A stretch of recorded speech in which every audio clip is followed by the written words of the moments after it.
talangka. Ayan, matataba ang talangka ngayon. Kaya napabili ako mga kakusina. 350 nga daw ang kilo, pero tumawad ako kaya naging 150 ang kalahati. Ayan, hinugasan ko lang ng maigi itong talangka and then linagay ko na sa kawali. Ayan.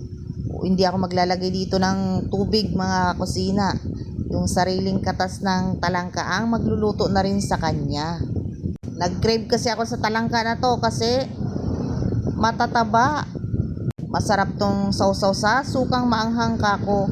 Pag hindi naubos, pwede naman na pang sahog sa gatang ulam. Ayan, naglagay na pala ako dito ng bawang at saka sibuyas at asin.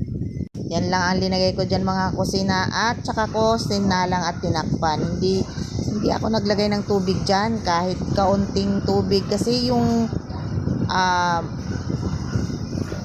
talangka, yung sarili niyang katas ang magluluto sa kanya. Diba nahugasan na yung talangka kanina? Ayun, diba may tubig pa yung kaunti, yun ang magluluto sa kanya. Basta tinakpan ko lang and then ayan na, hinahalo-halo ko baka masunog nga. Ayun yung sinasabi kong magkakatas nga ang talangka. Masarap to mga kakusina, lalo na maanghang yung pagsasawsawan mo.